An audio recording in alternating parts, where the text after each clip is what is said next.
Advocate തൗഫീഖ് രാജൻ, എന്തായാലും വലിയൊരു തിരിച്ചടിയാണ് കോൺഗ്രസിൽ ലഭിച്ചിരിക്കുന്നത്. തിരിച്ചടികളിൽ നിന്ന് സാധാരണ പാർട്ടി അതുപോലെ പാർട്ടി നേതൃത്വം ഒക്കെ പാഠങ്ങൾ ഉൾക്കൊള്ളാറുണ്ട്. പക്ഷേ കോൺഗ്രസ് ഇതൊന്നും മനസ്സിലാക്കുന്നില്ല എന്ന് വേണ്ട കരുതാൻ.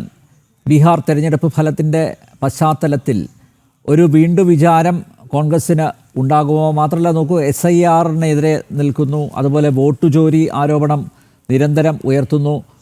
ഇപ്പോൾ ഇതിൽ വലിയൊരു തിരിച്ചടി ലഭിച്ചു. ഒരുപക്ഷെ നിങ്ങൾ ഈ EVMനെ കുറ്റം പറയുമായിരിക്കും. എന്തുകൊണ്ട് നിങ്ങളുടെ കയ്യിൽ തെളിവുകളുണ്ടെങ്കിൽ എന്തുകൊണ്ട് കോടതിയെ സമീപിക്കുന്നില്ല? ഈ തെളിവുകളുമായിട്ട് കോടതിയിൽ പോകാമല്ലോ നിങ്ങൾക്ക്. അപ്പോൾ കോടതിയിൽ നിങ്ങൾക്ക് വിശ്വാസം ഇല്ല എന്നാണോ മനസ്സിലാക്കേണ്ടത്?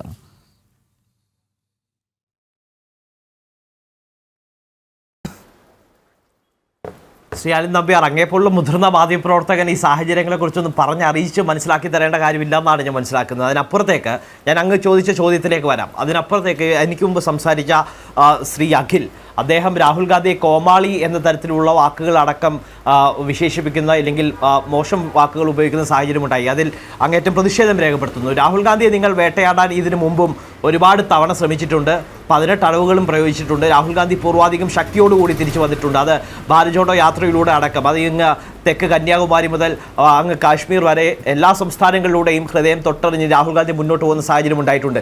ഇനി എത്രയൊക്കെ പ്രതിസന്ധികൾ ഉണ്ടായാലും ആ പ്രതിസന്ധികളെ തരണം ചെയ്ത് അവസാന ലക്ഷ്യം കാണുന്നത് വരെ രാഹുൽ ഗാന്ധിയുടെ പോരാട്ടം തുടരും, കോൺഗ്രസിൻ്റെ പോരാട്ടം തുടരുമെന്ന് അദ്ദേഹത്തോട് സ്നേഹപൂർവ്വം ഓർമ്മിപ്പിക്കാൻ ഈ അവസരം വിനിയോഗിക്കുകയാണ്. അതിനപ്പുറത്തേക്ക് ഇവിടെ സൂചിപ്പിക്കുന്ന സാഹചര്യം ഉണ്ടായി, അങ്ങടക്കം സൂചിപ്പിച്ചു. ഇവിടെ എന്തുകൊണ്ടാണ് ഇത്തരത്തിലുള്ള പരാമർശം നടത്തപ്പെടേണ്ട സാഹചര്യം ഉണ്ടായതെന്ന് ചോദിച്ചാൽ അങ്ങയോട് ഞാൻ വളരെ സ്നേഹപൂർവ്വം സൂചിപ്പിക്കാൻ ആഗ്രഹിക്കുന്നു. അതായത് ബീഹാറിൽ സത്യം പറഞ്ഞാൽ ജനാധിപത്യം പരാജയപ്പെടുകയും മറിച്ച് ഫലാധിപത്യം വിജയിക്കുകയും അതുവഴി BJP വിജയിക്കുകയും ചെയ്യുന്ന സാഹചര്യമാണ് ഉണ്ടായത്.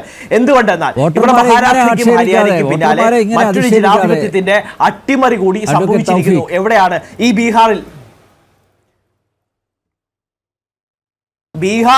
ഞാൻ അതിലേക്ക് തന്നെയാണ് വരുന്നത്. അങ്ങ് ആശങ്കപ്പെടേണ്ട സാഹചര്യമില്ല. ഇവിടെ എന്തുകൊണ്ടാണ് അത്തരത്തിൽ പറയപ്പെടേണ്ടി വരുന്നത് എന്ന് ചോദിക്കുമ്പോഴാണ് ഒരു സമ്മതിദായകരെയും ഇവിടെ അധിക്ഷേപിക്കാൻ ഞങ്ങൾ തയ്യാറല്ല, അധിക്ഷേപിക്കുകയുമില്ല, അത് ഞങ്ങളുടെ വഴിയുമല്ല. ഇവിടെ എന്തുകൊണ്ട് ഇത്തരത്തിൽ പരാമർശിക്കപ്പെടേണ്ട സാഹചര്യം ഉണ്ടാവും എന്ന് ചോദിച്ചാൽ, ഞാൻ മുൻപ് എൻ്റെ ടൈമിൽ ഞാൻ സൂചിപ്പിക്കുന്ന സാഹചര്യം ഉണ്ടായി, അങ്ങ് അത് കേട്ട് കാണില്ല എന്ന് വിശ്വസിക്കുന്നു. അതായത് ബീഹാറിൽ 65 ലക്ഷത്തോളം ആളുകളുടെ പേരുകൾ വെട്ടിമാറ്റുന്ന സാഹചര്യം ഉണ്ടായി. അവർ കഴിഞ്ഞ പാർലമെന്റ് തെരഞ്ഞെടുപ്പിൽ വോട്ട് ചെയ്ത ആളുകളാണ് ശ്രീ അനിൽ നമ്പ്യാർ. ആ തെരഞ്ഞെടുപ്പിൽ വോട്ട് ചെയ്ത ആളുകളെ ഒരു സുപ്രഭാതത്തിൽ 65 ലക്ഷത്തോളം ആളുകളെ വെട്ടിമാറ്റിയപ്പോൾ, ശരി, നിങ്ങൾ വെട്ടിമാറ്റി, ആ ആളുകളുടെ ലിസ്റ്റ് ചോദിച്ചപ്പോൾ ഇന്ന് ഈ നിമിഷം വരെ ബഹുമാനപ്പെട്ട തെരഞ്ഞെടുപ്പ് കമ്മീഷന് അതിന് ഉത്തരം നൽകാൻ, അതിന് മറുപടി നൽകാൻ തയ്യാറായിട്ടില്ല. എന്നിടത്താണ് തെരഞ്ഞെടുപ്പ് കമ്മീഷൻ ഇവിടെ JDU അല്ല, മറിച്ച് BJP വിജയിപ്പിച്ചത്, BJP കക്ഷിയെ വിജയിപ്പിച്ചത് സാക്ഷാൽ തെരഞ്ഞെടുപ്പ് കമ്മീഷനാണ്. BJP യഥാർത്ഥ സഖ്യകക്ഷിയായി പ്രവർത്തിച്ചത് പറയേണ്ടി വരുന്നത് ഇവിടെയാണ്. കോടതിയെ സമീപിക്കുന്നില്ല. മാധ്യമങ്ങളെ വിളിച്ചുകൂട്ടി പറയേണ്ട കാര്യങ്ങളല്ലല്ലോ ഇത്. ഇഫ് യു ആർ കോൺഫിഡൻറ്റ്, നിങ്ങളുടെ കയ്യിൽ കൃത്യമായിട്ടുള്ള തെളിവുകൾ ഉണ്ടെങ്കിൽ നിങ്ങൾക്ക് കോടതിയെ സമീപിക്കാമല്ലോ. ഇലക്ഷൻ കമ്മീഷനെതിരെ കോടതിയിൽ പോകാമല്ലോ. ഇലക്ഷൻ കമ്മീഷൻ തന്നെ പറഞ്ഞല്ലോ നിങ്ങൾ കോടതിയിലേക്ക് പോകൂ, അല്ലെങ്കിൽ നിങ്ങൾ തെളിവുകൾ ഹാജരാക്കുമെന്ന് പറഞ്ഞല്ലോ. അപ്പോൾ സാധാരണക്കാരെന്താ മനസ്സിലാക്കുന്നത്? ഇതൊരു തെരഞ്ഞെടുപ്പ് സ്റ്റണ്ട് മാത്രമാണ്. ഇത് ഉണ്ടയില്ല വെടിയാണ്. മനസ്സിലാക്കുന്നത് ശ്രീ അനിൽ നമ്പ്യാർ ഈ രാജ്യത്തിന്റെ പ്രതിപക്ഷ നേതാവാണ് ഇത്തരത്തിൽ ഗുരുതരമായിട്ടുള്ള ആരോപണം ഉന്നയിച്ചത്. അത് കേവലം ആരോപണം മാത്രമല്ല, വസ്തുനിഷ്ഠമായ തെളിവുകൾ മുൻനിർത്തിയാണ് ശ്രീ രാഹുൽ ഗാന്ധി ആരോപണം ഉന്നയിക്കുന്ന സാഹചര്യം ഉണ്ടായത്.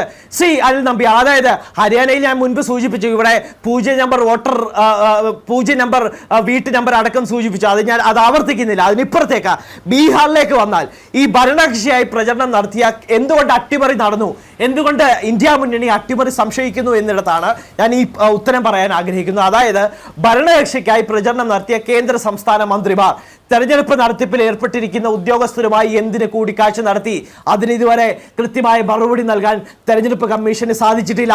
കേന്ദ്ര ആഭ്യന്തരമന്ത്രി ശ്രീ അമിത്ഷാ ഒരു ഹോട്ടലിൽ വിവിധ സ്ഥലങ്ങളിൽ വെച്ച് ഇത്തരത്തിൽ തെരഞ്ഞെടുപ്പ് ഉദ്യോഗസ്ഥരുമായി കൂടിക്കാഴ്ച നടത്തിയിട്ടുണ്ട് എന്നുള്ള ഗുരുതരമായിട്ടുള്ള ആരോപണം രാജ്യത്തിന്റെ പ്രതിപക്ഷ കക്ഷികൾ ഇന്ത്യ മുന്നണി മുന്നോട്ട് വെച്ചപ്പോൾ അതിന് ഉത്തരം പറയാൻ കേന്ദ്ര ആഭ്യന്തരമന്ത്രിക്ക് തെരഞ്ഞെടുപ്പ് കമ്മീഷൻ ഉദ്യോഗസ്ഥരുമായി കൂടിക്കാണുന്നതിൽ എന്താ കുഴപ്പം? വോട്ടെണ്ണൽ കേന്ദ്രത്തിൽ എത്തിച്ചുവെന്നും അത് RJD തടഞ്ഞുവെന്നും രാജ്യത്തെ മന്ത്രിയല്ലേ തടഞ്ഞുവെന്നും ഞാൻ പറഞ്ഞു പൂർത്തിയാക്കട്ടെ ശ്രീ അനിൽ നമ്പ്യാർ. അഡ്വക്കേറ്റ് തൗഫീഖ് കേന്ദ്ര ആഭ്യന്തരമന്ത്രി അമിത്ഷാ തെരഞ്ഞെടുപ്പ് കമ്മീഷൻ ഉദ്യോഗസ്ഥരെ കൂടി കണ്ടു.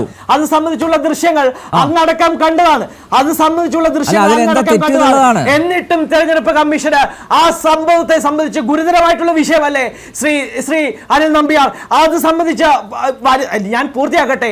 അത് സംബന്ധിച്ച് പുറത്തു പറയാൻ എന്തുകൊണ്ട് തയ്യാറാവുന്നില്ല? CCTV ഓഫാക്കിയ ദൃശ്യങ്ങൾ അതിന് തെളിവ് സഹിതം പുറത്തു വന്നതാണ്. CCTV ദൃശ്യങ്ങൾ ഇവിടെ ഹരിയാനയിൽ CCTV ദൃശ്യങ്ങൾ ഒഴിവാക്കുന്ന സാഹചര്യം ഉണ്ടായി. സമാനമായ തരത്തിൽ ഇത് ബീഹാറിലും സെയിം മെത്തേഡ് പ്രയോഗിക്കുന്ന സാഹചര്യം ഉണ്ടാകുന്നു. ബീഹാറിലും ഇതേ തരത്തിൽ CCTV ദൃശ്യങ്ങൾ ഓഫാക്കിയത് എന്തിന് എന്ന് വലിയ ചോദ്യമാക്കുകയാണ്. ഇതടക്കം കണ്ടറിഞ്ഞ് കേട്ടറിഞ്ഞിട്ടും തെരഞ്ഞെടുപ്പ് കമ്മീഷന് മൗനം ഭജിക്കുന്ന മൗനി ബാബയായി മാറുന്ന സാഹചര്യമാണ് ഉള്ളത്. അതിനിപ്പുറത്തേക്ക് EVM നിറച്ചതായി ആരോപിക്കുന്ന ഒരു ട്രക്ക്, ആ ട്രക്ക് മുൻകൂർ അറിയിപ്പോ സുതാര്യതയോ ഇല്ലാതെ കടത്തിക്കൊണ്ട് പോയിട്ടുണ്ടെങ്കിൽ എന്തിനാണ് തെരഞ്ഞെടുപ്പ് കമ്മീഷൻ ഉത്തരം പറയേണ്ടതല്ലേ? അതിനിപ്പുറത്തേക്ക് ട്രക്ക് ഡ്രൈവർമാരെ നിയമത്തിന് മുന്നിൽ കൊണ്ടുവരാതെ എന്തിനു മുന്നോട്ട് കൊണ്ടുപോയി? എന്റെ അനിൽ നമ്പ്യാർ, ഇത്തരത്തിലുള്ള ദൃശ്യങ്ങൾ അടക്കം പുറത്തു വന്നതാണ്. അങ്ങ് ചിരിച്ച് തള്ളുമ്പോൾ രാജ്യത്തിന്റെ ജനാധിപത്യം അടക്കം വലിയ രീതിയിൽ ചോദ്യം ചെയ്യപ്പെടുന്ന സാഹചര്യത്തിലൂടെ മുന്നോട്ട് പോവുകയാണ്. ഇവിടെ തെരഞ്ഞെടുപ്പ് കമ്മീഷൻ ഒരു രാജ്യം ഭരിക്കുന്ന പാർട്ടിയുടെ സഖ്യകക്ഷിയായി പ്രവർത്തിക്കുന്ന അതിദയനീയമായ സാഹചര്യമാണ്. ഇവിടെ തെരഞ്ഞെടുപ്പ് കമ്മീഷൻ ഏതെല്ലാം ഘട്ടത്തിൽ പ്രതിസന്ധിയിലാവുന്നുണ്ടോ, ഏതെല്ലാം ഘട്ടത്തിൽ പ്രതിരോധത്തിലാവുന്നുണ്ടോ അവിടെയൊക്കെ സംരക്ഷണ കവചം ഒരുക്കാൻ ആദ്യം ഓടിയെത്തുന്നത് കേന്ദ്രമന്ത്രി കിരൺ റിജ്ജു ആണ്. അങ്ങക്ക് വാർത്താ സമ്മേളനങ്ങൾ പരിശോധിക്കാം, അങ്ങക്ക് ഇതിനു മുമ്പുള്ള സംഭവ വികാസങ്ങൾ പരിശോധിക്കാം. സംരക്ഷണ കവചം ഒരുക്കാൻ ആദ്യം ഓടിയെത്തുന്നത് കിരൺ റിജ്ജു ആണെങ്കിൽ ഇവിടെ BJPയേക്കാൾ വലിയ ആവേശം തെരഞ്ഞെടുപ്പ് കമ്മീഷന് BJPയെ വിജയിപ്പിക്കാൻ കാണിക്കുന്ന തത്രപ്പാടുകളൊക്കെ നമ്മൾ കണ്ടറിഞ്ഞ് കേട്ടറിഞ്ഞതാണ്. ഇവിടെ പരാതി ഉണ്ടെങ്കിൽ ഉടനെ കോടതിയിൽ പോകൂ എന്ന് പറയുന്നതിനപ്പുറത്തേക്ക് തെരഞ്ഞെടുപ്പ് കമ്മീഷനെ പറ്റി ഇത്തരത്തിൽ പരാതി ഉണ്ടാകുമ്പോൾ ബഹുമാനപ്പെട്ട തെരഞ്ഞെടുപ്പ് കമ്മീഷന് രാജ്യത്തെ സ്വതന്ത്ര ഏജൻസിയാണെങ്കിൽ അതിന്റെ വിശ്വാസ്യത വലിയ രീതിയിൽ ചോദ്യം ചെയ്യപ്പെടുന്ന സാഹചര്യം ഉണ്ടാകുമ്പോൾ അവർക്ക് എന്തുകൊണ്ട് വളരെ ബാലിശമായിട്ടുള്ള ആരോപണങ്ങളാണ് താങ്കൾ ഉന്നയിക്കുന്നത്. ഇങ്ങനെ പറഞ്ഞു പോവാതെ ഗണേഷ് കുമാർ മുഖ്യ തെരഞ്ഞെടുപ്പ് കമ്മീഷൻ സ്ഥാനത്ത് നിന്ന് പുറത്തിറങ്ങുന്ന സാഹചര്യം ഉണ്ടാകുമ്പോൾ സ്വന്തം സംഘടനാ സംവിധാനത്തിലെ ദൗർബല്യങ്ങൾ ഇപ്പോഴും തിരിച്ചറിയാതെ, ഇപ്പോഴും മനസ്സിലാക്കാതെ തെരഞ്ഞെടുപ്പ് കമ്മീഷനെ കുറ്റപ്പെടുത്തുന്നു, രാജ്യത്തെ ഭരണകൂടത്തെ കുറ്റപ്പെടുത്തുന്നു. ഇതാണ് നിങ്ങളുടെ നേതാവ് ചെയ്ത ഏറ്റവും വലിയ തെറ്റ്. ഇപ്പോഴും നിങ്ങൾ യാഥാർത്ഥ്യം മനസ്സിലാക്കുന്നില്ല. കോൺഗ്രസിന്റെ പ്രസക്തി നഷ്ടപ്പെട്ടു എന്ന ബീഹാറിലെ ജനത അവരുടെ സമ്മതിദാനാവകാശത്തിലൂടെ തെളിയിച്ചു കഴിഞ്ഞിരിക്കുന്നു. എന്നിട്ടും നിങ്ങളെ ഇലക്ഷൻ കമ്മീഷൻ കുറ്റപ്പെടുത്തുന്നു. ഞാൻ അതുകൊണ്ടാണ് ആവർത്തിച്ച് ചോദിക്കുന്നത്, അഡ്വക്കേറ്റ് തൗഫീഖ്, താങ്കളുടെ നേതാവിനെ പോലെ തന്നെ താങ്കളും ഉത്തരം തരുന്നില്ല. എന്തുകൊണ്ട് നിയമപരമായി ഇതിനെ നേരിടുന്നില്ല? എന്തുകൊണ്ട് കോൺഗ്രസ് കോടതിയിൽ പോകുന്നില്ല? മാധ്യമങ്ങളുടെ മുന്നിൽ അവതരിപ്പിച്ചത് ശരി, സമ്മതിക്കുന്നു. പക്ഷേ നിങ്ങളുടെ കയ്യിൽ തെളിവുകൾ ഉണ്ടെങ്കിൽ നിങ്ങൾക്ക് കോടതിയിൽ പോയി കഴിഞ്ഞാൽ നിങ്ങൾക്ക് അനുകൂലമായിട്ടുള്ള വിധി ഉണ്ടാവില്ലേ? തെരഞ്ഞെടുപ്പ് കമ്മീഷന്റെ ഭാഗത്ത് വീഴ്ചയുണ്ടെങ്കിൽ, ആ സംവിധാനത്തിൽ എന്തെങ്കിലും ന്യൂനതകൾ ഉണ്ടെങ്കിൽ കോടതിയുടെ ഭാഗത്തു നിന്നുള്ള ഇടപെടൽ ഉണ്ടാവില്ലേ? നിങ്ങൾ എന്തുകൊണ്ട് അതിലേക്ക് പോകുന്നില്ല? ഞങ്ങൾ പോരാട്ടം അവസാനിപ്പിച്ചിട്ടില്ല. ശ്രീ രാഹുൽ ഗാന്ധിയുടെ നേതൃത്വത്തിൽ പോരാട്ടം തുടരുകയാണ്. വരും ദിവസങ്ങളിൽ ബഹുമാനപ്പെട്ട നീതിപീഠത്തെ സമീപിക്കേണ്ട സാഹചര്യം ഉണ്ടെങ്കിൽ ഞങ്ങൾ സമീപിക്കും. ഞങ്ങൾ പോരാട്ടം അവസാനിപ്പിച്ചിട്ടില്ല, ഞങ്ങൾ പോരാട്ടം തുടരുകയാണ്. ഒരു സംശയം വേണ്ട ശ്രീ അനിൽ നമ്പ്യാർ, ഈ രാജ്യത്തെ ഭരിച്ചു മുടിക്കുന്ന കക്ഷികൾക്കെതിരെ ഞങ്ങൾ പോരാട്ടം തുടരും. ഒരു സംശയം വേണ്ട, നിങ്ങൾ രാഹുൽ ഗാന്ധിയെ വേട്ടയാടിക്കോളൂ. പക്ഷെ അതിനപ്പുറത്തേക്ക് ഈ രാജ്യത്തെ ജനങ്ങൾ ചില യാഥാർത്ഥ്യങ്ങൾ തിരിച്ചറിയുന്നുണ്ട്. ഞാൻ അങ്ങയുടെ ശരിയാണ്, രാജ്യത്തെ ജനങ്ങൾ ചില യാഥാർത്ഥ്യങ്ങൾ തിരിച്ചറിയുന്നു. അതിന്റെ റിസൾട്ടാണ് ബീഹാറിൽ കണ്ടത്. വലിയ അമ്പല ചുംബികളായ കെട്ടിടങ്ങൾ ഉള്ളത്.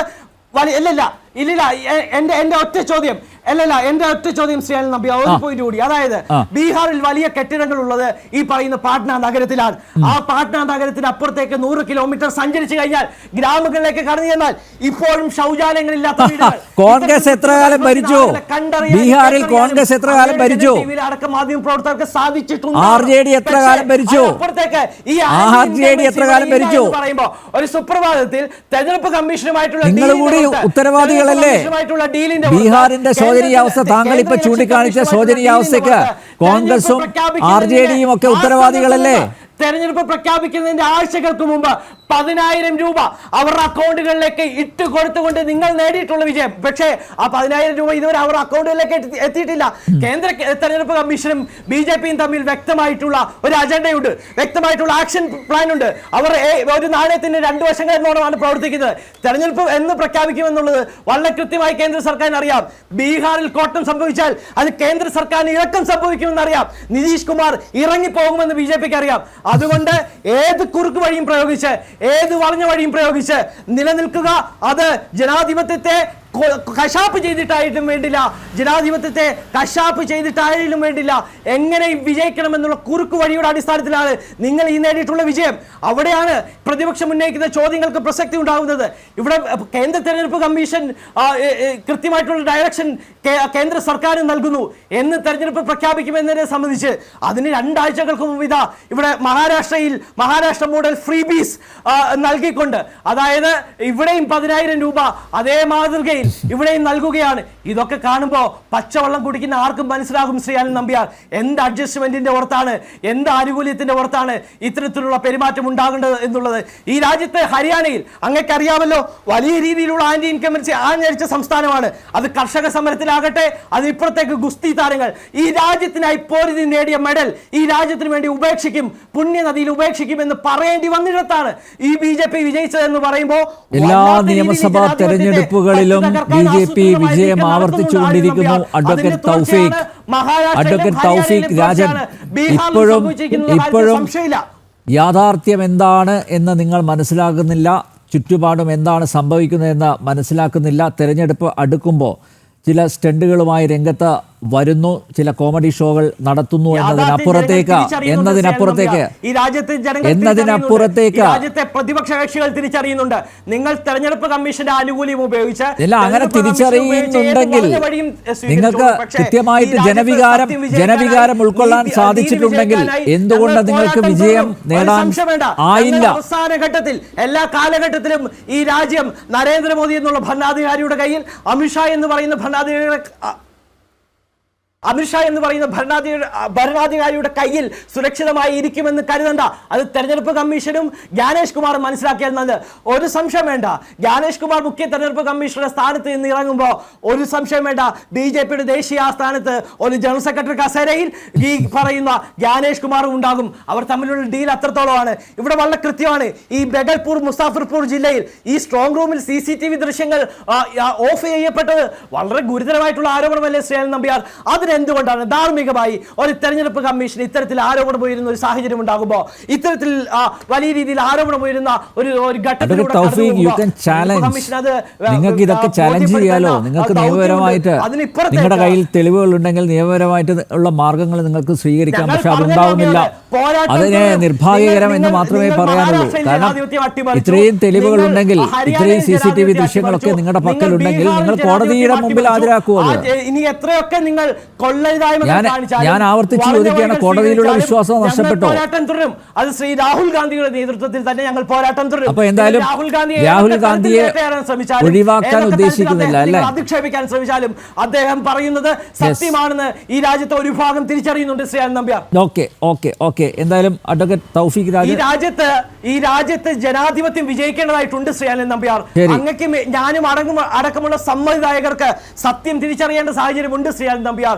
ഈ ജനാധിപത്യത്തെ അട്ടിമറിക്കാൻ SIR-ന്റെ മറവിൽ ഇവിടെ വല്ലാത്ത രീതിയിൽ 65 ലക്ഷത്തോളം ആളുകളെ ബീഹാറിൽ മാത്രം വെട്ടിമാറ്റുമ്പോൾ അത് കൃത്യമായിട്ടുള്ള അജണ്ടയുടെ ഭാഗമാണ് എന്ന് ഇവിടെ വിജയത്തെ വിജയമായി ഉൾക്കൊള്ളാതെ ഇപ്പോഴും ജനാധിപത്യത്തെ കശാപ്പ് ചെയ്തു മുന്നോട്ട് പോകുമെന്ന് കരുതണ്ട എന്ന ഒരു പ്രസ്താവനയുമായിട്ടാണ് കോൺഗ്രസ് ഇപ്പോഴും മുന്നോട്ട് പോകുന്നത്. കോൺഗ്രസ് തിരിച്ചറിയുന്നില്ല യാഥാർത്ഥ്യങ്ങൾ എന്ന് മാത്രമേ പറയാനുള്ളൂ. ഒരിക്കൽ കൂടി താങ്കളുടെ നേതാവിനോട് പറയുക, തെളിവുകളുണ്ടെങ്കിൽ നിയമപരമായി മുന്നോട്ട് പോവുക, കോടതിയെ സമീപിക്കുക. കോടതിയിൽ നിങ്ങൾക്ക് വിശ്വാസം ഇല്ലെങ്കിൽ അത് തുറന്നു പറയുക. ഏതിലാണ് നിങ്ങൾക്ക് വിശ്വാസം എന്നുള്ളത് എങ്കിലും ഈ പൊതുസമൂഹത്തോട് തുറന്നു പറയാനുള്ളൊരു മനസ്സ് കാണിക്കണം. അഡ്വക്കേറ്റ് തൗഫീഖ് രാജൻ, എന്തായാലും വളരെയധികം നന്ദി. അഡ്വക്കേറ്റ് തൗഫീഖ് രാജൻ, വളരെയധികം നന്ദി ചർച്ചയിൽ പങ്കെടുത്തതിന്. ഇനിയും കാണാം. ഓക്കെ.